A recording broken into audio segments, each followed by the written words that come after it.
A partir de agora você vai conhecer e relembrar a história da Igreja Metodista. Te convidamos a viajar conosco nessa linha do tempo. Em 2 de setembro de 1930, a Igreja Metodista no Brasil se tornou autônoma da Igreja Metodista Episcopal do Sul dos Estados Unidos. A responsabilidade agora está nas mãos de pouco mais de 15 mil membros, 18 mil alunos da escola dominical e 76 pastores nacionais, além de muitos missionários que continuavam cooperando com a missão em terras brasileiras.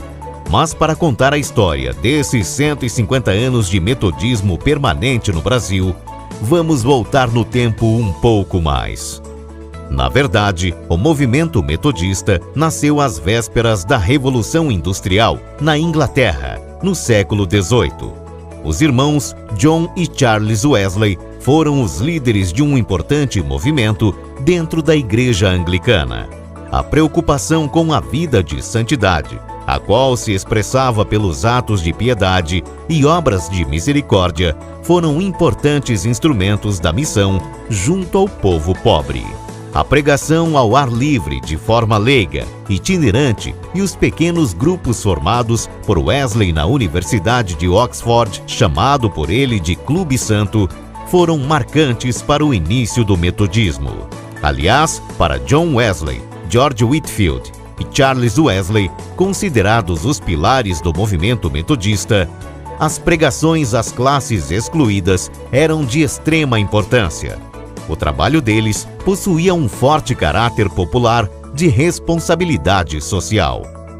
Já em 24 de maio de 1738, na rua Aldersgate, em Londres, Wesley passou por uma experiência espiritual extraordinária, que ele mesmo relatou em seu diário. Ele chegou a dizer que seu coração ardia de uma maneira estranha.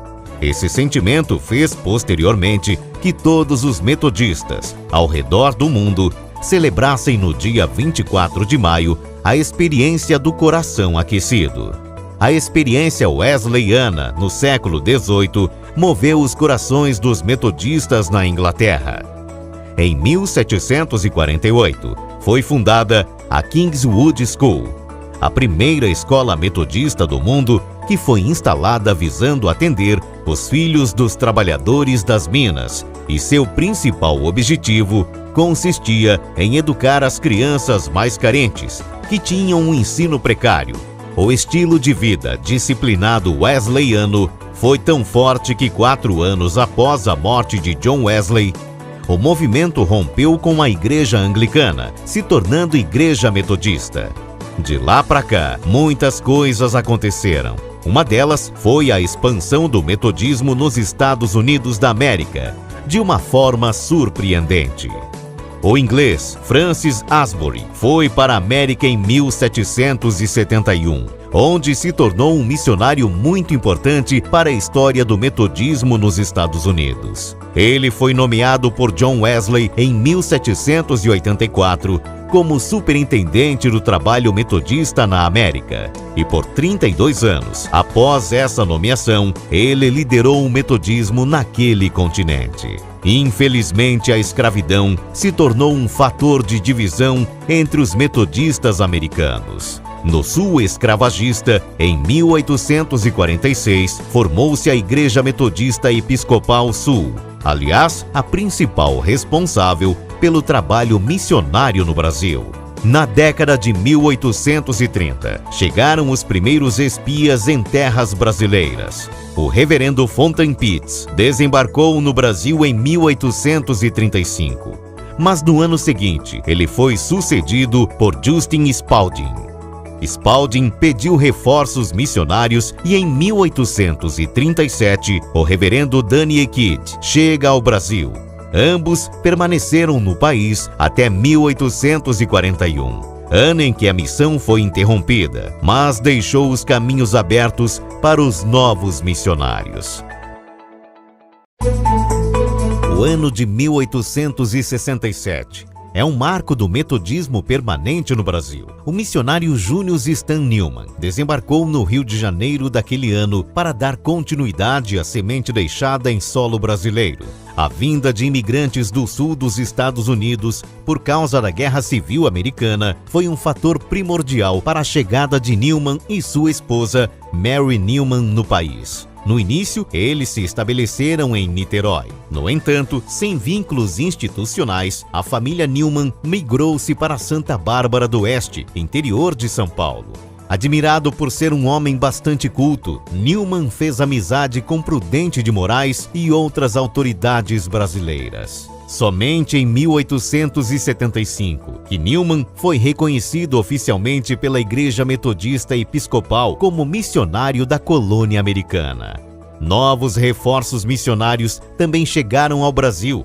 O reverendo John James Hanson iniciou a missão no Rio de Janeiro em 1877 e criou em 1886 o Metodista Católico, órgão oficial da Igreja Metodista em terras brasileiras. Um ano depois, o periódico mudou de nome e veio a ser chamado de Jornal Expositor Cristão, que completou em 2017 131 anos de história e já foi reconhecido várias vezes como o melhor jornal cristão do Brasil. Outros missionários com suas famílias chegaram no final da década de 70. O Codger, Kennedy, Tarbucks e Tucker, sendo que os três últimos formaram o chamado Trio de Ouro. Em 1889, a missão se expandiu para os estados de Minas Gerais, São Paulo e Rio de Janeiro. A igreja tinha paz e o Senhor ia acrescentando dia a dia os que iam sendo salvos. Tudo isso só foi possível por causa do trabalho indispensável das mulheres. Podemos citar as filhas de Newman, que fizeram amizades com as filhas de Prudente de Moraes. Anne Newman cuidou do marido, que teve febre amarela, mas depois também contraiu a doença e não resistiu. Várias outras mulheres foram motivadas a financiar missionários e educadoras no Brasil. Martha Watts assumiu essa vocação, tornando-se uma das principais fundadoras de escolas em Piracicaba, Belo Horizonte e Petrópolis. O nome Colégio Piracicabano foi escolhido para mostrar que o primeiro colégio metodista do Brasil era aberto a todas as pessoas, não apenas os metodistas ou imigrantes americanos. Martha era muito preocupada com a missão evangelizadora e com a educação feminina. Aliás, a educação nunca esteve distante da missão da Igreja Metodista. Novos colégios foram criados por todo o Brasil, pelas educadoras metodistas e pelos missionários. E assim, a missão se expandia pelas terras brasileiras, alcançando cidades. Em 1880, o reverendo Justus Nelson iniciou o trabalho missionário em Belém do Pará. No Nordeste, houve uma tentativa de implantação do metodismo no mesmo ano pelo missionário Jorge Ning, acompanhado por um grupo de missionários. Enquanto a igreja crescia missionariamente, escolas eram abertas. Martha Watts continuou seu trabalho junto com outras educadoras. Em 1895, ela fundou o Colégio Americano de Petrópolis. Leonora Smith fundou o Colégio Metodista em Ribeirão Preto. Ela destacou-se pelas atuações de suas professoras no atendimento às vítimas de febre amarela, que assolou a cidade em 1903. Já em 1906, o missionário Hugh Clarence Tucker, para atender a população carente do Rio de Janeiro, fundou o Instituto Central do Povo. Em 1910, a igreja já reunia 6.910 membros. E até o processo de autonomia da Igreja Metodista, em 1930, outras dezenas de instituições foram criadas, dando característica à missão metodista em terras brasileiras. Foi entre os dias 2 a 9 de setembro de 1930, no primeiro Concílio Geral em São Paulo, que a Igreja Metodista do Brasil elegeu o primeiro bispo da igreja instituída, o reverendo John Tarbucks, que iria dirigir uma igreja com 15.560 membros. Passado o período da autonomia, realizou-se no Rio de Janeiro, em 1932, a 9ª Convenção Mundial de Escolas Dominicais. Otília de Oliveira Chaves, casada com o futuro reitor da Faculdade de Teologia, Derli Chaves, foi uma das delegadas e relatora das comissões. Uma das atuações de Otília foi como presidente da Federação das Sociedades Metodistas de Mulheres da Conferência Anual Brasileira. Participou de vários congressos de mulheres metodistas na América Latina. O primeiro foi realizado em 1942, na Argentina. Depois Montevidéu, Lima e no Rio de Janeiro. Em 1948, além de lecionar no Colégio Americano, continuava o trabalho na região, mas foi numa visita aos Estados Unidos que ela recebeu o convite para estudar no exterior. O mestrado foi concluído aos 52 anos em Nashville. Uma outra missionária que trabalhava arduamente no país foi a Eunice Weaver. Eunice colaborou no processo de inclusão de filhas e filhos de pais portadores de hanseníase. O educandário Carlos Chagas, em Juiz de Fora, também teve as mãos de Eunice Weaver como a fundadora da instituição. Em 1932, com o Programa de Assistência e Defesa contra a Lepra. 2 anos mais tarde, em 1934, temos o segundo Concílio Geral com a eleição de um bispo brasileiro, César da Corso Filho. Já em 1938, no terceiro Concílio Geral, as faculdades de teologias de Porto Alegre e Minas Gerais deixariam de existir para dar lugar à Faculdade de Teologia da Igreja Metodista, em São Bernardo do Campo.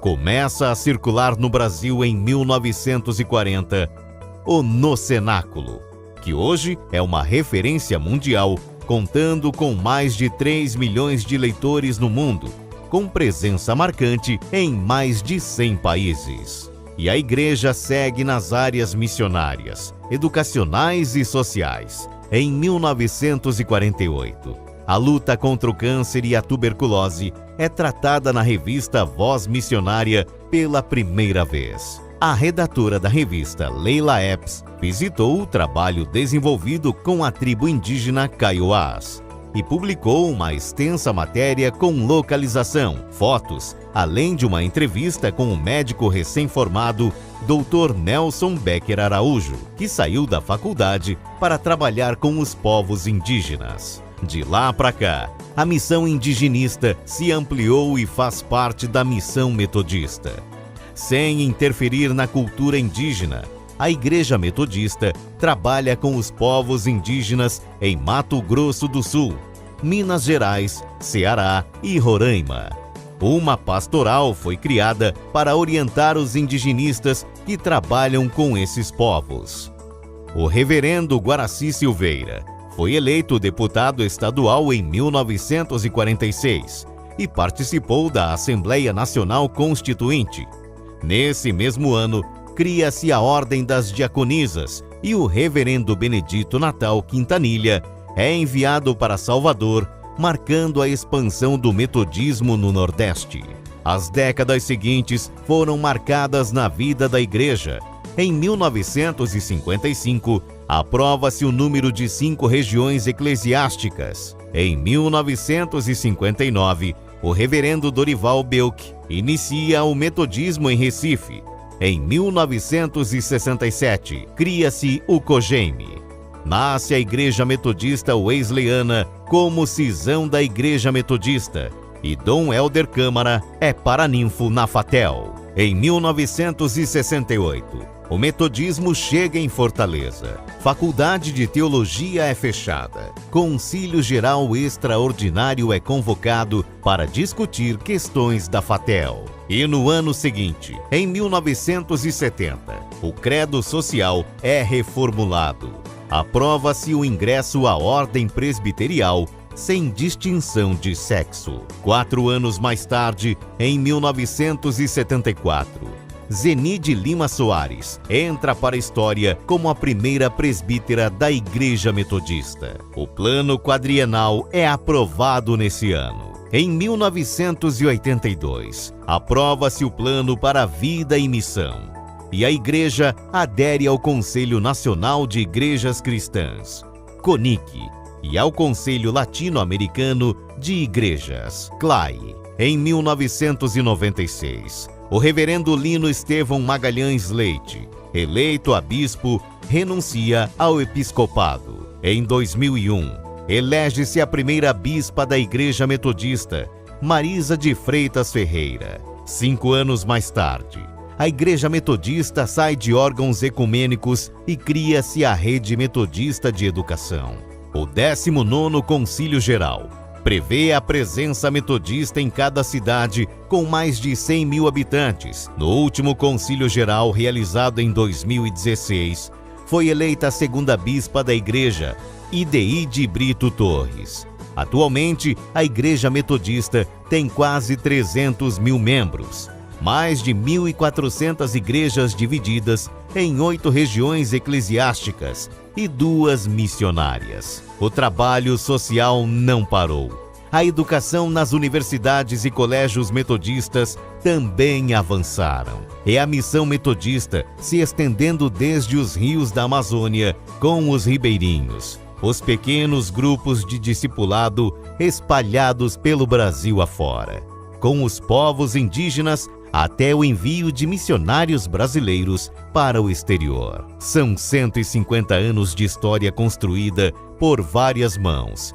e somamos 80 milhões de membros em todo o mundo. Você também faz parte desse momento importante em nossa igreja. São 1 século e meio de metodismo permanente em terras brasileiras.